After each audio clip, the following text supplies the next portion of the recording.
area in the state of Texas and all over. And that's what we do. We investigate the paranormal, and we do a lot of residentials, and of course we do some public, a lot of public places. But our kind of go-to is residential cases.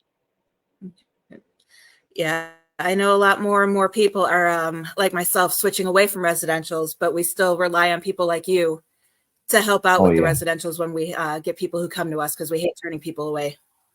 for sure. Yeah, no, most Yeah. definitely. And to add to that, one of the things in the past that I would do a lot, people would always come to me and say, "Hey, Mike, we have a person in this state or this other place," and you know, for me, even though I may not be there where the person's located, but if I can just take a few minutes out of my time, try to connect them to a team, like you said, who's willing to help, what doesn't matter where they're at. I mean, I've even as far as, excuse me, I went as far as helping somebody in another country before, thanks to a website that I found.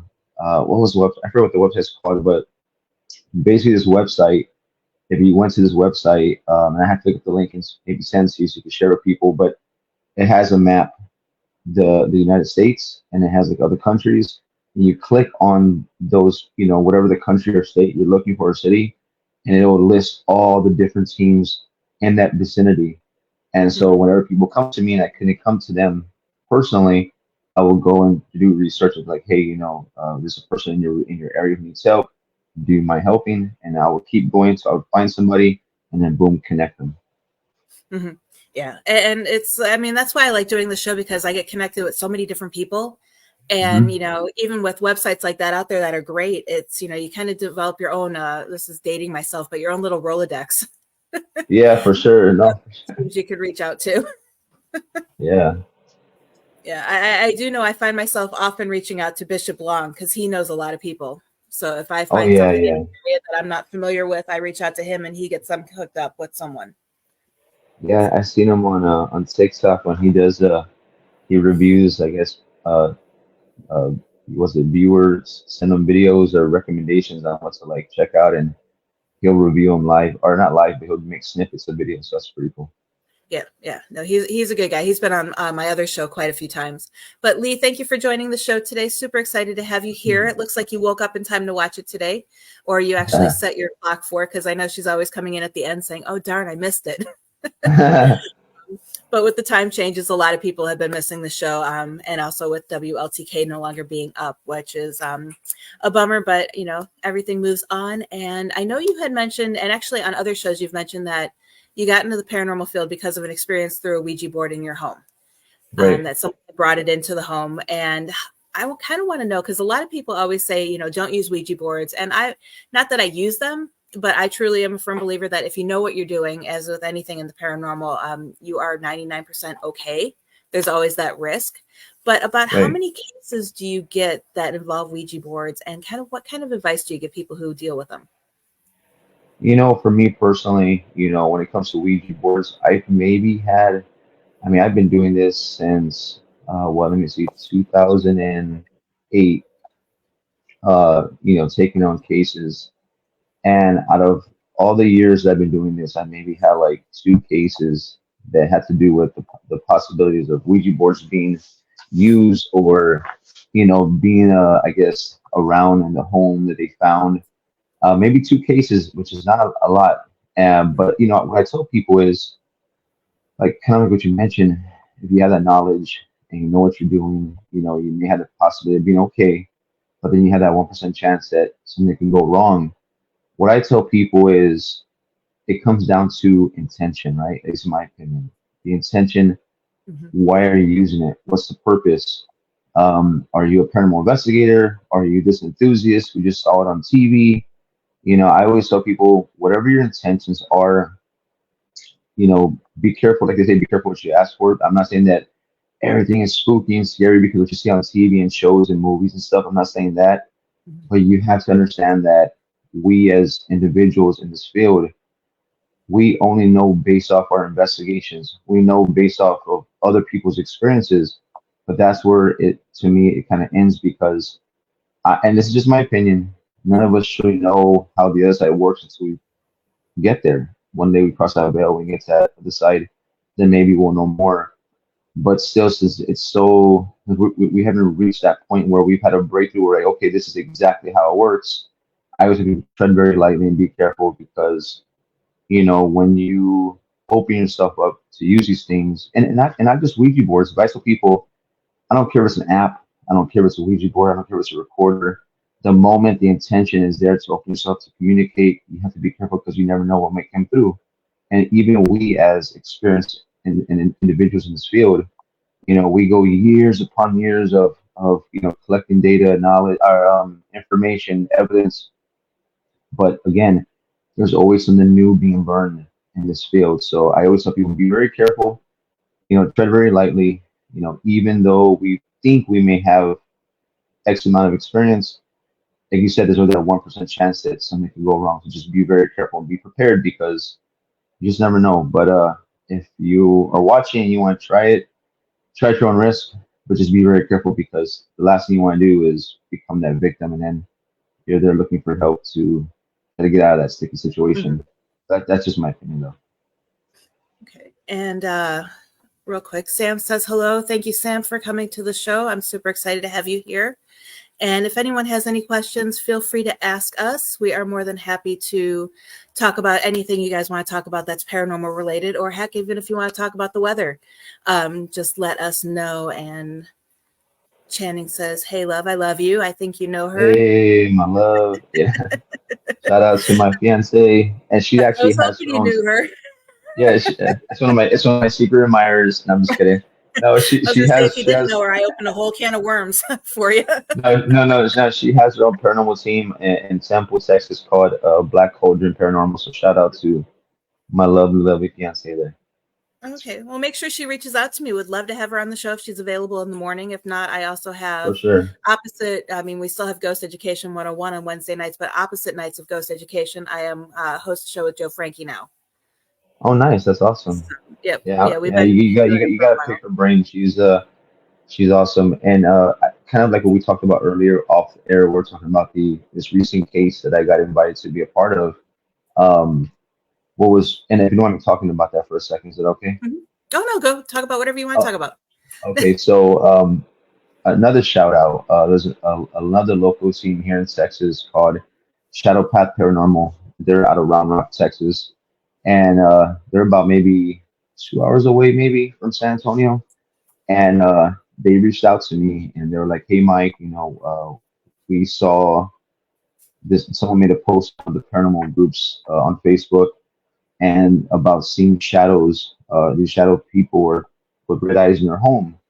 And for me, whenever someone comes to me, whether it's a team or just an individual, I'm always very open minded. I don't have the first thought to just be like, oh, it's probably, just shoot them down. I don't do that. I'm always open to, hearing about what's going on and then kind of going from there. But they reached out saying, hey, they're experiencing some really crazy, shadow things in their home and they're looking for help. And I said, well, how can I help? What do you need from me? Well, they're in San Antonio, we're in Round Rock. So since you're there, can you be our point of contact? Can you speak with them or at least come along with us? And that way, if they need help immediately, since we're 2 hours away, almost 3 hours, and you're there, you can kind of, if you're free, help them. I said, I'm more than welcome to help in any way I can. So we went to the home. It was about 30 minutes away, in like the outskirts of San Antonio, in the countryside. And we get there and we meet this family and the children. And while we're in there, it was just, I kind of taken a break from investigations, kind of in a way, myself and Channing, we both kind of like been hanging back, just kind of focusing on life, but kind of getting back into the swing of things. I'm standing and I'm listening to everything's coming, what they're saying and stuff. And, one of the things that came up was the possibility of something called a witch bottle or something. One of the ladies from this team and Channing had to educate me on that because I've never heard of a witch bottle, and I don't know if you had heard of that Yeah. before. But something about a witch bottle, and I'm like, and here's the thing, this is what I love about the paranormal field, right? And just we as individuals, you're always learning something new all the time. So even though I've been doing this for X amount of years and I've been investigating, you're always learning. your brain has to be like this sponge, especially if you want to continue to learn. If you want to learn, that's fine. But I'm listening about this shout out to Jennifer. She's one of the investigators for Shadow Path. She brings us up. She's messaging me as we're there from the interviewer. I mean, from the client about a witch bottle. And I'm like, and I'm in my mind, like I'm kind of puzzled. Like, what the heck is a witch bottle? And so, you know, as she says witch bottle, my mind went to, and I had no idea what she was talking about. I'm like, we find out that the client and the neighbor next door, they're family related, they're brothers, and something happened between the client, the husband, and the neighbor, the brother, his wife, and this guy. And we I didn't want to assume anything. I didn't want to think anything wrong, but something went wrong between them, and so it caused this big mess. Well, after the big mess, that's when things started happening. They started having experiences in the house. And one of the things that they experienced was whenever his brother comes over to the house, when he's not there at work, or he goes to work and only the wife's there, they notice honeybees that come all over the house. Like, and they go, what the hell? And as soon as he leaves, the honeybees are gone too, which is, they said, we never experienced that before, where he comes, there's honeybees, and then he leaves and they go too. And so I started thinking, if something's happening in the house because his health started declining, they had a really bad car accident, just a string of bad luck. I'm like, well, what if somebody possibly, threw something into the yard that can kind of blend in with your everyday, just the grass, and that you may not notice. And that's when Jennifer said, well, the witch bottle. And I'm like, well, what the heck is a witch bottle? And I can't ask you this, from the client. I'm kind of waiting to ask you later. Mm-hmm. But then God, Channing and she were talking afterwards, and I'm listening, and they're talking about this witch bottle. And I'm like, I was just kind of puzzled. I was like, what the heck is this thing? But it's cool though, because again, all about education and learning. And I appreciate the fact that there's a saying, an old dog can't learn new tricks. That's not true. As long as you have that mentality that you want to be like a sponge and learn, you can always still learn things. And so it was cool to learn more about that. But it was nice to be able to be in front of a client again and stand there and listen. And now we're waiting to see. I told him, I was like, listen, if you guys feel that this requires an investigation, let me know and we'll come back and help. But I don't want to push it on you. You take all the time in the world to think about it, and we feel it warrants an investigation, we'll come back. So that's where we're at right now. But it Yep. was cool to, I guess, to learn about the witch bottle. Yeah, and it's interesting too, because I had posted probably about 3 or 4 months ago on my page. I post little like questions of the day, and I had posted, "What are your thoughts on education in the paranormal field?" And Right. I would say a majority of the people who answered back says there's no need to be educated in the field. There's nothing to learn. And I was just, I mean, I do it just kind of get a feel of, who my followers are, what kind of information they want Right. to learn. But it was just like, wow. I couldn't believe how many people said that you don't need to be, I mean, you don't need to go through any type of formal education, of course, but, learn, read, talk to other investigators, Right. Right. attend conferences and learn from the other ones that are there. But the fact that so many people said, nope, you don't need to learn, I know everything I need to know, was another comment that was made. But And that to me, and don't get me wrong, to each their own. If you feel like you don't need to learn anything, that's your opinion and your preference. That's you. But I feel that education is always going to be key. Education and the willingness to learn, or having at least an open mind to, because remember, like we both mentioned before, at one time you could not really talk about this, and so now that it's more open to society, people are becoming more open-minded. And even though some of the TV shows may not be the best representation of what we do, but mhm, people are slowly becoming more open-minded to it, and in turn you're able to take, we as investigators are able to take our knowledge and what we've taken away from investigations and learn and share with others. And the people who are watching, whether they're other like-minded individuals, investigators, or they're just enthusiasts, they have the ability to either say, yes, I want to learn and take something away from that, or not. But I feel that no matter what field you're in, I don't care if you're in crocheting, I don't care if you're shark diving, anything you do requires knowledge to be safe, because safety, again, is another big thing. And before you go to, it's not just, oh, let me walk into a cemetery and, whatever. even if you go to a cemetery, there's always, you have to have knowledge in what you're doing, why you're there. Hmm. So, to me, and I'm gonna make this really quick. I Hmm. don't want to get too far into it, but years ago, I remember there was a time where we were getting spammed, and this is before COVID. We were getting spammed with residential cases. I mean, it was almost like there was like this uprise, a spike in cases, and I'm like, what the heck's going on? And we were getting blown up. I mean, we had at this time we were getting like, I mean, no light. And one, I remember there was from Monday through Friday, we had a residential case each day of the week, or each day of that week. And we were so tired. And I remember like, what's going on? Like, anyway, so everybody who we went to, who came to us, kept telling us that teams were shooting them down, saying that they were, whatever. And so I was like, well, what are they saying? Well, no, it's not valid. And then we were going there, we were having genuine experiences. We were documenting some interesting evidence. So they weren't lying. They were Hmm. really having what's going on. But these said teams or people, individuals in the field, just didn't want to help, which is fine. But they were like preaching that, oh, we're about help and we want to be here.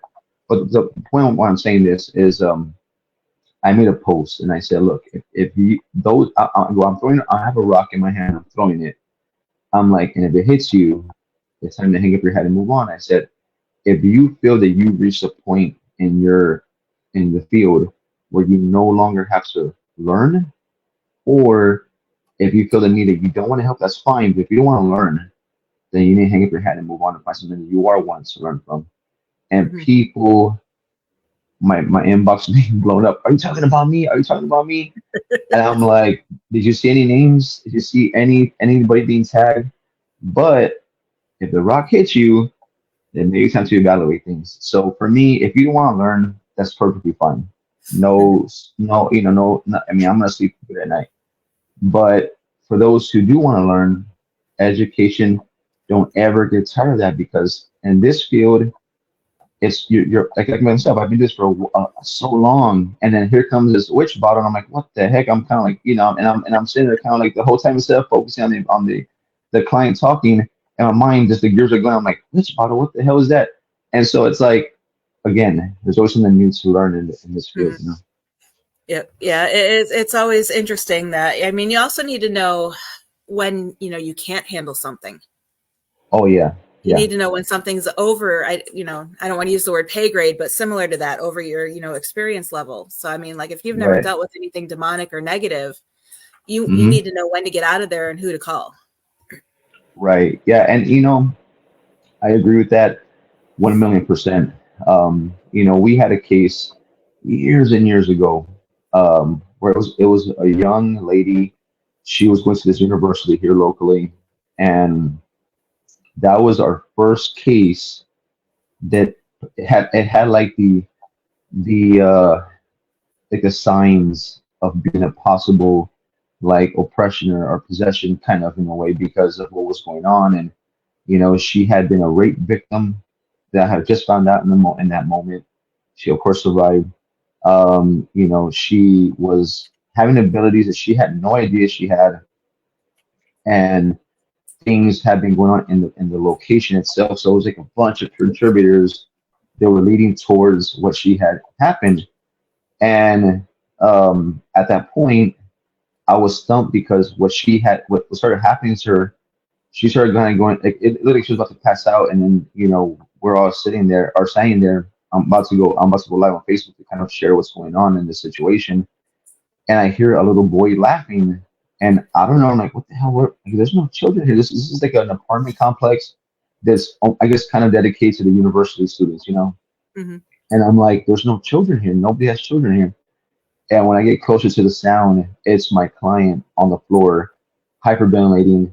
But it's not like a little kid. But when you get closer, the voice transitioned to a female woman, Hmm. and she started wigging out. And it took like six of us to try to help her. And I said, no, I said, just, don't touch her, be careful, whatever. And we helped her outside because she tried to run to jump off the third floor balcony. Man, that was scary. And, as we're walking down the stairs, I had asked two of the teams to come back me up on this case because of what was happening. and turning and seeing these individuals. I mean, don't get me wrong. I don't care how experienced you are. When things hit the fan and you're in these moments, you could, no matter how much you prepare, when things go south, you always have to keep your composure and remember why you're there, and kind of keep control of the situation, because in this moment it was like screaming and yelling and freaking out, and the teams that came to help me, they looked at me in on that moment, in that spot while it was happening. They said, Mike, thank you for inviting us, but we will never come back. This is just too much to do. And they left me there. Like, they just took off and they left me there. And I had my team there, but I'm like, I didn't say, oh, you guys are whatever. I was like, you know what, this is not for everybody. Mhm. There's levels to this that even myself, if I ever come to a case where this, like you said, above my pay grade, I'm always going to be wanting to ask for help, because at the end of the day, it's not about me. It's not about my team. It's not about one team. It's about the client or the individual getting help.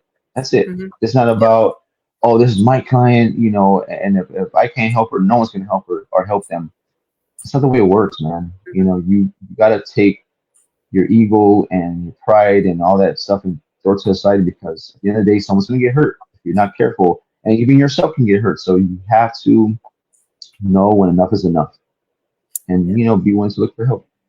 Yeah, and that's the hard part. I mean, I know I lost the comment here in the comments, but someone had commented that some teams shouldn't even be in the paranormal just because they don't know how. They're more I'm assuming it's because they're more thrill seekers Hmm. and they cause more harm than good in the field. Yeah, I watch. I mean, being on Facebook, man, and and not just Facebook, but the community as a whole. I tell people it has that small town feel. Like, everybody knows your name, or you've at least heard of somebody, through passing.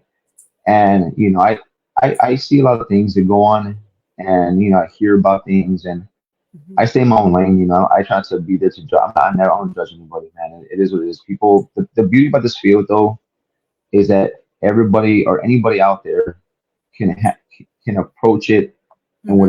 whatever way they want to. I mean, again, you don't want to do something that's going to harm yourself or anybody around you, but whatever methods you want to try, you can do it. But I tell people, if you're here to be a thrill seeker and you're here to be the next Zach Bagans, then do it 100%. Be honest about it. Don't Mhm. BS anybody.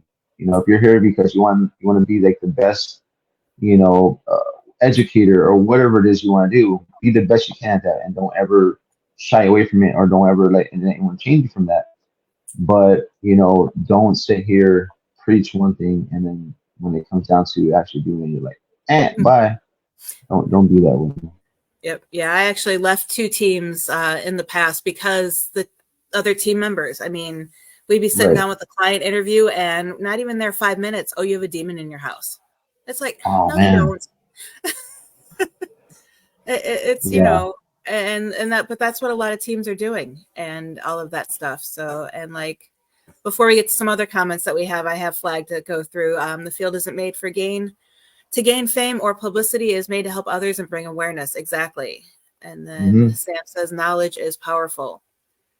Yeah. And see, to touch on what you said about demons, I've I've met an individual who I will not name, and I met another team who I will not name.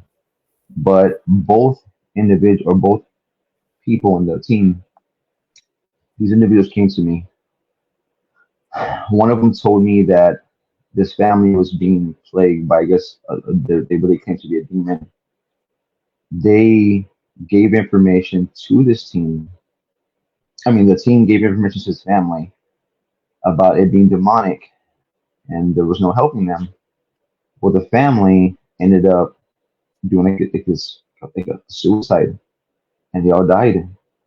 And when I heard about this, that just like it rocked me to my core, Mm-hmm. because I'm like, holy smokes! Like, how do you?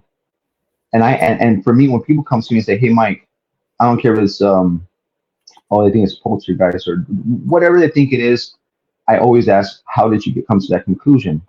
Hmm. what steps or what evidence you collect to that you concluded this is what it is.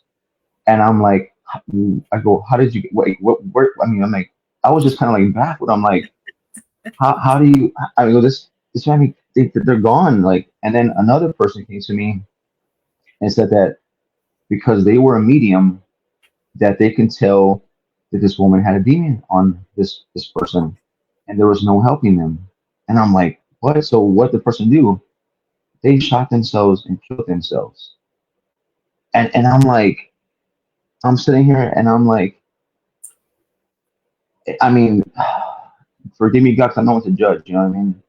Right. But I'm like, how do people feel okay, like sleeping at night, knowing that they just toss around, oh, a demon or demonic or the devil or whatever, and then someone ends their life. And I don't mean to get dark on here, but it's like that's the realness of what Mhm. not being careful and what can lead to if you just kind of carelessly like, oh, it's demonic, like you're handing out cookies. You know what I mean? Like you have to, if you're gonna be in this field, I know that sometimes people are very sensitive and you know you can't control how people react once you give them information.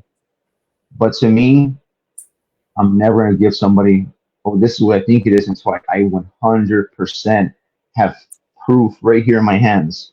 I have Mhm. proof. And even then, I'm very careful because you never know how a client or individual will take it and run with it. So just be very, very careful on how you relay that information because things like that can happen and you do not want that, at least in my opinion. You don't want that tied to you, you know? Right. Yeah. And it's, you need to have that proof because I mean, so many people, when I've asked that question, they're like, oh, it's just a hunch or a feeling. And it's like, well, you can't tell Yeah, a client no. that they have a demon on a hunch. I It's think like, one of the funniest ones, and again, I say it's funny. Excuse me. I say funny, but not so funny, I guess, in a way. mhm, There was this one Facebook group that I was randomly in for paranormal, and it always blows my mind because I don't mean this by no disrespect to anybody in the field. And if you're hearing me say this and you get offended by it, I apologize in advance. It's not meant to offend anybody, but it's almost like in every corner or every other group, there's always a new psychic or always a new medium or always a new I can feel this and I can feel that and I'm the most gifted person in the whole world. I always hear that a lot of times, even new people I meet in the street at stores, oh, you know, I'm just you whatever. And I'm like, okay, fine.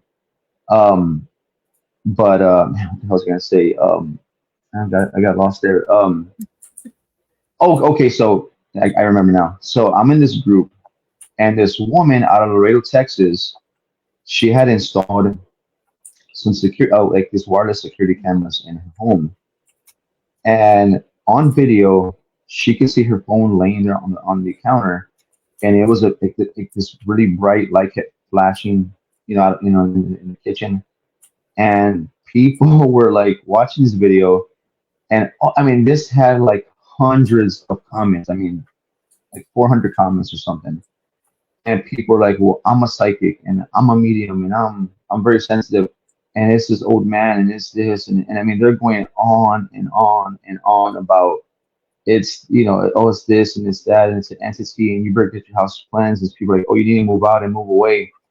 And I'm watching the video and I'm let me just watch. The one time I'm gonna watch, I usually just kind of keep scrolling and I go to the video and I look at it and I'm like, how can I not being at home recreate this video? So it's a cell phone, right? That's on the counter, the security camera. People don't realize, and I'm sure a lot of people do, but cell phones sometimes have these, they have like these IR or infrared, mhm, things built into the phone where it's a notification or it's a sensor that kind of detects your face to see this. You're still looking at your phone. Of course, your eyes can't see it because it's infrared. It's invisible to the eye. And of course, since the security cameras have that, infrared built in, so they can, see it, right? And so I told her, "Ma'am, that's nothing paranormal. It's just the notifications. When you get a notification, of course, you can't see it with your own eye, but through the camera, you can. I'm gonna prove that to you." So I made a video with my own cell phone, and I asked someone to message me, and I had my phone faced up in the complete dark room with my camcorder filming And sure enough, whenever they kept texting me, the IR illuminator, or not even illuminator, but the notification was going off without sound, of course. And you see this light blinking like crazy. And when I turn, and I'm recording, I turn the light on for my room, and you don't see it anymore because again, it's not visible to your eye. Hmm. And so I turn the light back off, and you see it going off. And I said, that was not anything paranormal. It's just your phone, the notification. And when she posted that video into the comments, everybody who claimed to be a psychic or medium, it was silence. No more comments, no more anything. Hmm. And that just broke my mind because I'm like, all who were making these claims, it was everything under the sun. But all it took was me getting that video, recreating it, and showing what it wasn't explaining, and then no more comments. Yeah, and they kept you in the group. I usually, whenever I give proof that it's not paranormal, I get kicked out of the group. It's crazy, man. I think people don't want the truth; they want to believe, I guess what they want to Hmm. believe. Yeah. Well, real quick to get to the comments to everybody. Hello, Anthony. Thank you for joining us today. Super excited to have you here as always. And York, hello. And he does have a question. Do you think spirits are affected by the Earth's weather? Holy cow, that's a very good question. Hmm. I honestly don't know. But I'll say this though, and I know it's kind of like not so much on that question, but we had a case, and again, this had nothing to do with the weather, right? But we had a case that right when COVID, when everyone first heard about COVID, Hmm. and one of the questions that one of my ex members asked at the time, he says, "Do you know about COVID and how would it affect people?" And we got a response and it said yes, and it said fear. So, I mean, again, this could have been an intelligent thing you were talking to. I mean, and who knows? It was just lying. I don't know. But I mean, to answer your question about that, now, can it be affected by weather? I don't know. I don't know enough about that. But I mean, if to me, it answered my question or our question about COVID. So who knows? Maybe it does. I just really don't know. What do you Right. think? I know I've done a lot of research on it, and there's no scientific proof that it does, but there are a lot of theories. And that's where all these teams, we need to band together. We need Right. to share data that we collect, not just EVPs and video. We need to get all that scientific data and collect it. Like, okay, we did an investigation and this was what the weather was like. And then we did an investigation at the same location, but the weather was, different. And here are the differences. And because we're not sharing data, I don't think we're ever going to find out unless we do. And to add to that, I think that what needs to happen is we need to come up with a new, maybe like series of questions to ask when we're investigating, or even like you said, like create an atmosphere, like I said, go investigate when it's really cold or when it's really hot, or create something like like I said, a controlled climate area where it's haunted. Hmm. That maybe if you ask certain questions or do certain things, and maybe you get a response. But I think that what needs to happen is when you go to this location, you do this kind of shy away from what was the year of your death, how did you die, is it day or night, like just, and really like kind of like set up the questions, and if there's a way to kind of recreate a controlled thing, maybe we get some kind of a response or reaction. Hmm. Yeah. And that's where I think, I mean, even if you just have one member on your team do research into the location before you go, then you can have guided questions based on the actual location, not just your standard, like you said, who are you? How'd you die? Why are you here? You Right. know, I truly do think that the spirits are starting to get bored with us. But Anthony did I comment that think, yes, the weather does affect it, and he has the data. If you have the data, Anthony, I'd love to see it. yeah, yeah. If you have that data, man, I would definitely share that because in this field, when we investigate, we're always looking for that next breakthrough, that new thing that can kind of shed more light into, are we going about this the right way? Are we doing this the right way? Because I'll say this, shout out to uh, Deborah over at the Olavaca Jail in Hattiesville, Texas. She's a really good friend of mine, and she's amazing. She's a property manager there, And years ago, she sent me this video that had to do with I guess it was an older video about people, their families, their kids were killed, and families coming together, like, kind of like a coping group, and but they were helping each other by trying to, record the deceased loved ones, through ITC and all these different things. And in this video, supposedly or apparently, this gentleman, he said that he was contacted through phone, and again, I don't know if this is real. I don't know. I mean, this is the old video. I saw it. It was very interesting though. He supposedly spoke with the priest from, like, I mean, this was like way back. I mean, before there was any phones, or I mean, it was just way back in a time when there was no, like, electronics that we have now. And the priest told him on the phone what he needs to do, and broke down for him step by step on how to, like, put things that we have, modern day, devices, and how to communicate with the afterlife. And you know, I'm like, I wish that, we could do something like that, because again, in this field, we're always trying to find the next thing to help us better understand this.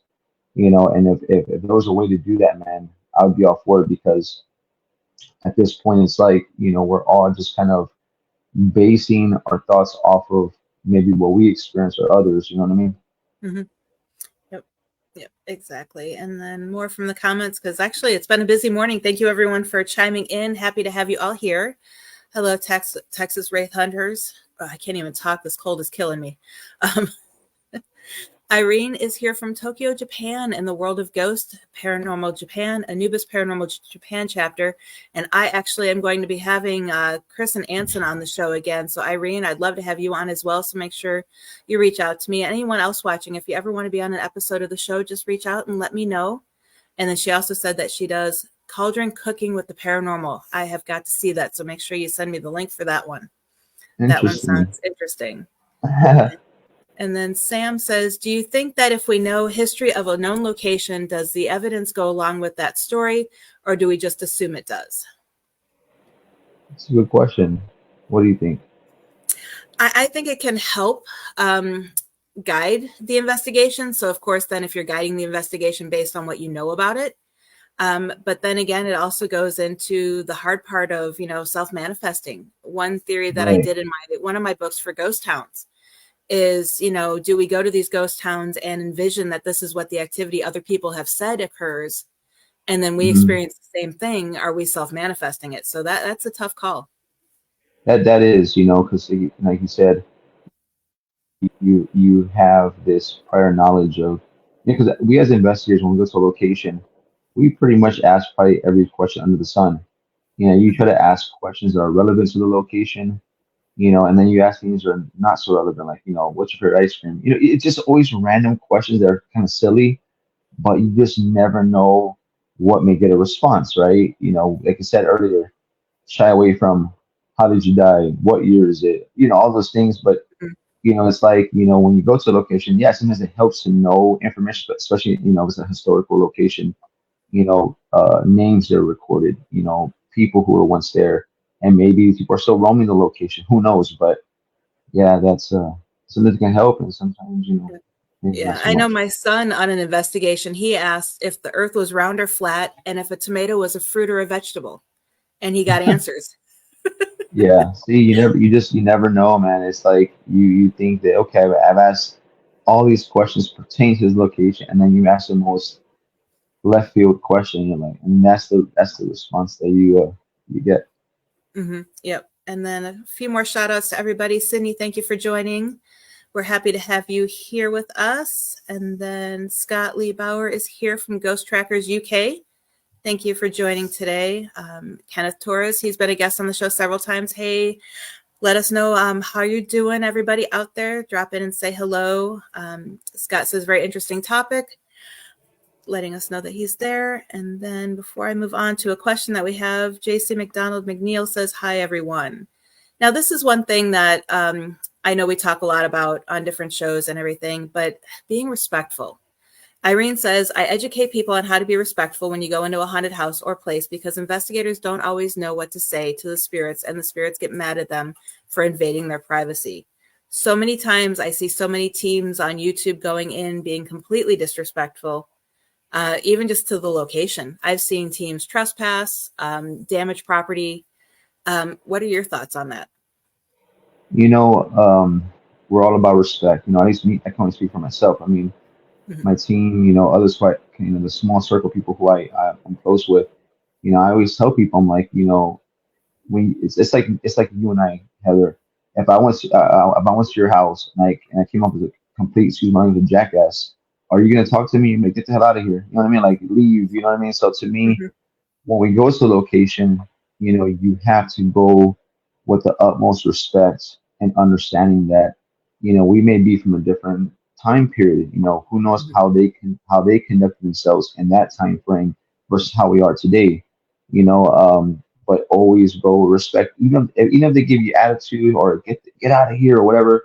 Understand, you know, again, we're from different times. You know, or even if they were not, you know, they were from our time period, but you know, when you go to a location, have that respect, and especially with the whole trespassing and you know breaking things. I mean, that's ridiculous. I mean, to me, it's like all you do or all you get from that is ruining for the rest of us because you know, even though we may not be connected in certain ways, but by you coming from the paranormal field, it's like a representation. People will assume every one of us is like that.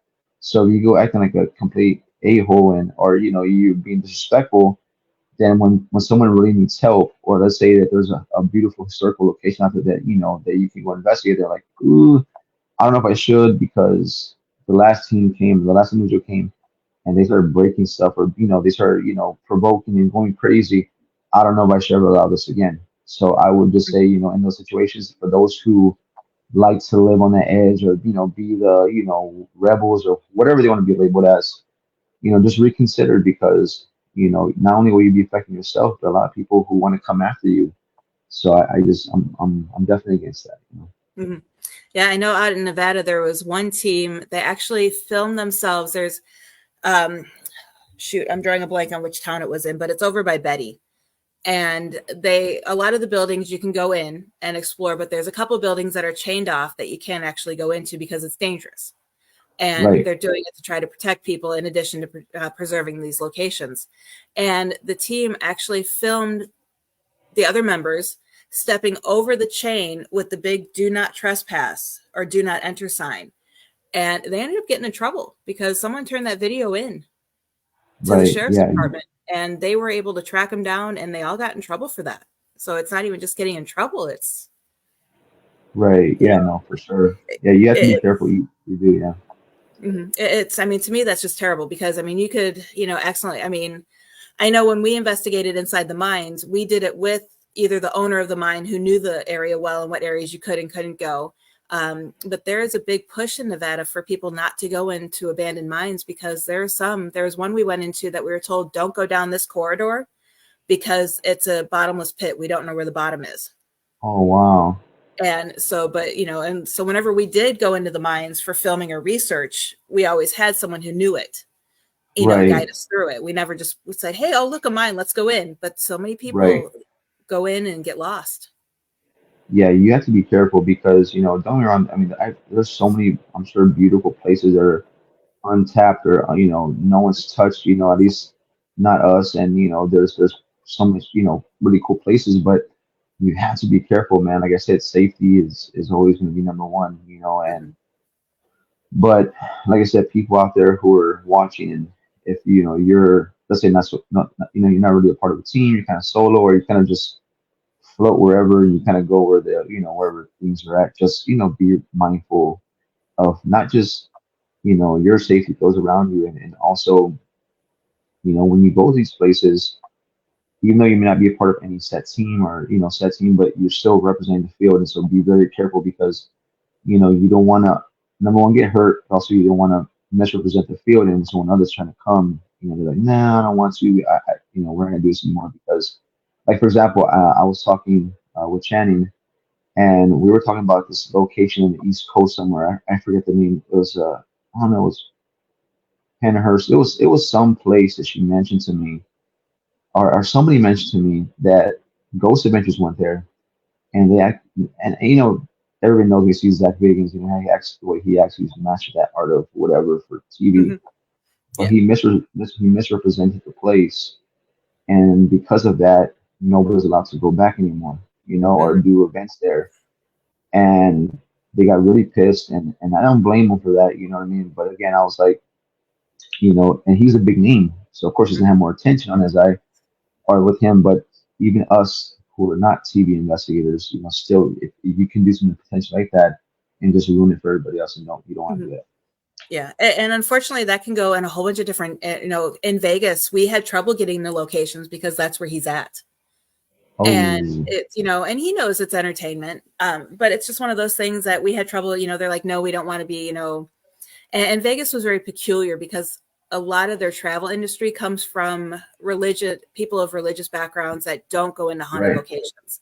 So they didn't want to be known as haunted because they would fear they would lose that tourist money. But then right. here in Florida, we reached out to St. Augustine and we were told that we could have the place overnight for $5,000. And when we asked why, they're like, well, we were on ghost hunters. And Oh, it's like, really? listen, holy cow! That's the part that can kind of be good and bad, right? Hmm. Because I feel because of TV shows like Ghost Adventures and Ghost Hunters and all the ones that are, maybe I haven't mentioned, but because of those shows, they're able to give people who may never ever get to visit these locations kind of insight to what happens there and the beauty and Yep. the atmosphere, all that stuff. But then the same token, I'm not saying that all people are like that, but then there's people who are like, cha-ching, they have the dollar signs in their eyes, and they're like, Right. now that on top of inflation and what we're going through just in our daily lives, right? Inflation, this really inflate the hell out of this place, and if you really want it bad enough for a low price of $5,000, Right. now you can get in. And you're like, what the heck just happened here? And then the sad part about it is, if even if you paid that money, you're not guaranteed to experience anything. You know Right. what I mean? It's Yeah. crazy. Or even if we were to, because it's just the three of us, so even if Right. we were to invite other people to go with us to make it affordable, we're looking at bringing 100 plus people just to make it Ooh. $50 a person. I see. Imagine that in the smallest corridor, and everyone's like sardines in there. Everyone's Or talking. Like you have inside the half the tower. people. You have like half the people on one level talking about how their day is going. The other one's taking selfies, doing the duck lips. You have the other level of people like who actually want to investigate, and then everybody in between. It's a madhouse, man. It's Yeah. just and it's Meanwhile, not the worth it. ghost at the top of the tower is looking over, and you don't even realize it's a ghost in your photo because you have so many other people in your photo. It's crazy, man. Like this field, man. Jesus Lord help me. Like I sometimes I mean, because again, I never judge anybody, whatever. But sometimes you kind of say, you're like, what the hell is going on here? Like where did we get lost, along the way? Yep, yeah, and I mean, luckily we found because I like to do the off. I mean, we were looking to St. Augustine just because of the book that I had that came out, but we Uh like huh. the off the beaten path places. Like there's a Right. couple old forts that are part of our National Park Service here, and our State Park Service. And when I've called and talked to the park rangers, they're like, "No, we don't, allow paranormal investigations," as he put it. He's like, "But if you were to come to our park and nobody was around you and you weren't disturbing anybody." He's like, I would have no problem with you taking video and doing a quick, EVP session, Right. type Yeah. of thing. See. He's like, we just Yeah. don't offer the full fledged, come in and do a full blown investigation. See, one thing about me that I'm big on is when I go to a location, my biggest thing is the noise contamination around the location, right? Yep. What I mean, people talking, you kind of control that, but the things Mhm. you cannot control are cars passing by, trains, and like all these, different sounds. Yep. If Wildlife. right, wildlife, one place that I would definitely recommend going. That again, it almost feels like you're in the middle of nowhere, especially when it's nighttime. You see all the beautiful stars at night, and it's literally the most. I mean, once it's night, the town is pretty much closed. It's here in Texas in a place called Cold Springs, Texas. The Cold Springs Haunted Jail. Anybody, I recommend go there. This place. is quiet. I mean, of course, you walk outside, you can hear like the crickets and stuff, but for the most part, no cars pass because where it's at the end of the street in the middle of nowhere, and it's like, I mean, extreme. You can probably fart on one end of the property and hear it. It's like it's so quiet, and while you're in there, you get so much activity, great location, and then the cool part is it's a jail, there's a schoolhouse, a mail house, or like a mail kind of like a depot thing, and it's just like so many different spots. So you not everyone is just clumped together in one spot. So Mhm. that's one place that I would definitely, if you guys are in Texas and you want to check this place out, I promise you it is worth it. We had an event there where we helped raise money, and a lot of people came out and they bought tickets, and because again, we're all about giving back to these places, because without these places being funded, at least not all of them, because a lot of them are just kind of like they're looking for money, gold diggers of the field, but for those who are trying to conserve these places for generations to come, this is one place that I would definitely go to, and it's a beautiful place, man. I love it. Yeah, it almost, when you're talking about it, it reminds me of Gold Point in Oh, Nevada, okay. which is the dark. It's claimed to be the darkest place in Nevada, so you'll be able to see Oh, all the wow. stars above. And also, it's actually, I would say about 80% of the town is privately owned by Okay. two men and their a friend, two brothers and a friend. They hit it big in Vegas, and then they Oh, drove out into the wow. middle of the desert and started buying up the town. Oh, wow. So That's yeah, and one interesting. of the owners claims himself as the sheriff. And when you roll into town, he pulls up on his ATV with his gun on his side, and he's like, "Can I help you? Why are you here?" Right. Wow. That's interesting. Mhm. But yeah, go check that place out. There's one place here in Texas that I've been to several times, and man, it gives me so. I mean, growing up, I had anxiety as a kid, but this place, man, like, whew, if you don't mind to get deep down the bowels of a place, go to the USS Lexington in Corpus Mhm. Christi, Texas. That place is a big old. It was I guess like a naval ship, carrier, and this place, man, has so much activity. Shout out to Bill Miller. That guy, he's amazing. He's the guy who like runs the it's called Blue Ghost Paranormal, but the this ship is huge, it's massive, and that place. Every time I've gone, because for those who don't know, I used to be like really, really obese. I was like over 400 pounds. And after I lost all the weight or most of the weight, I went there thinking, oh, yeah, when I went, I was really heavy and I was like gassed out from climbing the stairs. I went back a lot thinner and I was still gassed. It's so like you're getting to these really tight places and going up and down stairs, man. And for me, I was like, you know what? I'd rather just stay in the AC while you guys go and break your backs and go investigate. But that place is awesome. Yeah, and you've done a great job, by the way, with the weight loss. I've been watching your journey, and super proud of you. I need Thank to you. get on that journey myself.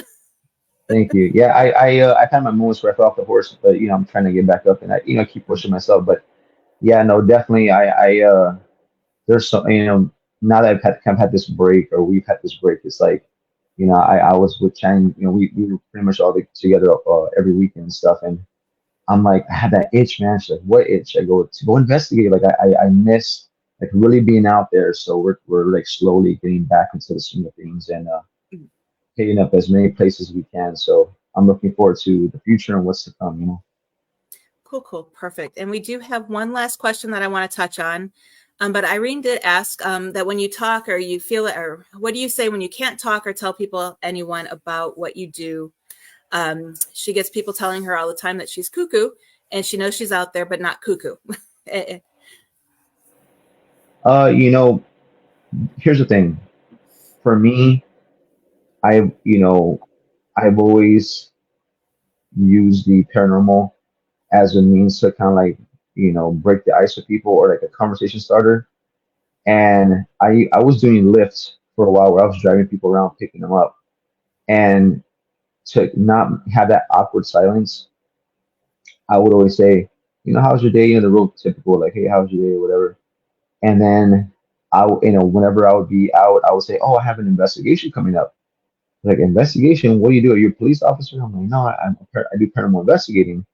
And then it kind of opened this door of like just so many questions. But then at the same time, I also got things where like people like, I don't want to talk about it. Please don't bring it up for the rest of the ride, or don't bring it up at all. I could be at a restaurant, wherever I'm at, and people would, ask me. And, some people are like, you're crazy for doing this. And they mean crazy as in, that's wild, like, don't, you shouldn't be doing that. And then you have people who are like you said, cuckoo, right? They think that you're nuts. And, just continue being who you are. This is a passion or love that you have. Don't ever stop because somebody else thinks differently. Um, not everyone's always going to agree with what we're doing. You're always going to get someone who's going to say, "Oh, don't mess with those demons. Everything's demons and devils." Whether it is or not, I don't know. But I would not let those things deter you, because at the end of the day, if this is your passion, a true passion for you, and it's something you want to continue to do, whether it's to educate people, whether it's to find another breakthrough, whatever it is that yourself as an individual wants to do in this field, just do it. And if people are going to call you crazy along the way, then it's just it is what it is. It comes with the gig. Yeah. And then 2 quick questions came in. Has a lawyer ever used a spirit as a witness?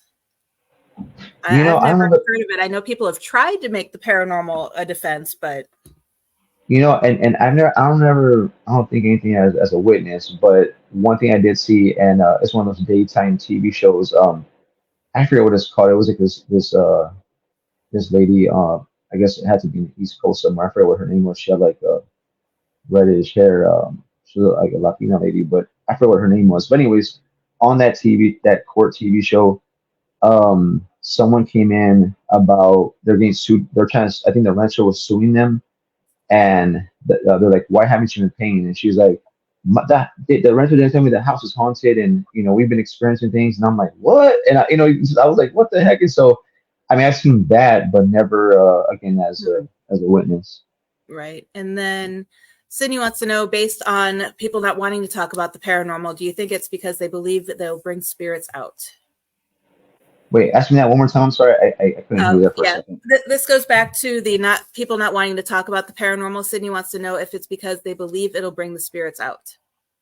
I don't know if it'll bring the spirits out, but I remember as a kid, right? And then maybe this is just like myth, or like your parents trying to scare you.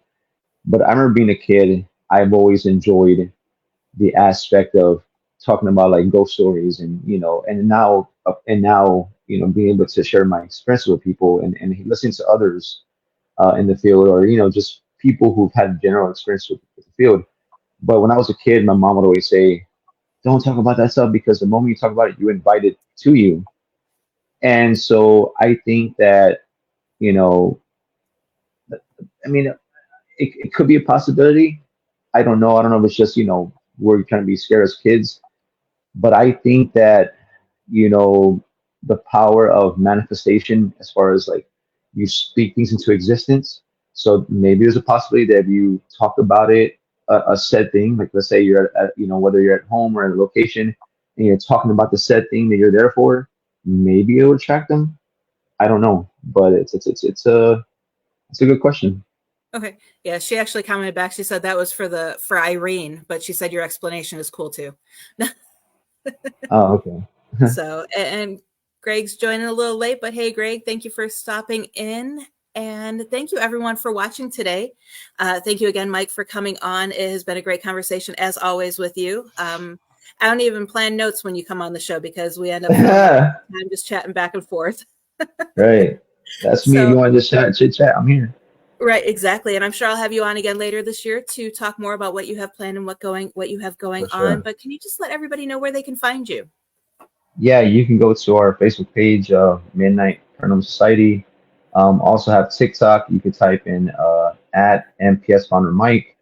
And what else do we have? And also don't forget to go check out my fiance's page as well, Black Cauldron Paranormal. She and her sidekick kind of do things in Temple and all over the US, but you can find us both MPS page and Black Cauldron Paranormal.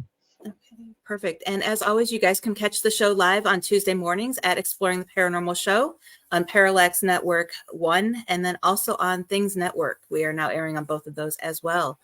And then don't forget, and the replay will be uploaded to YouTube within 24 hours of ending this show. Just a reminder, we will not have a show next week, but I do have a replay with my special guest, Rich Valdez. He will be, he talks about all things demonic, including the Legion of Exorcists show that he was on. We had a great conversation. I do have that set to replay next week for you guys. And then join me in 2 weeks on January 30th at 11 a.m. Eastern with special guest Tina Fleury.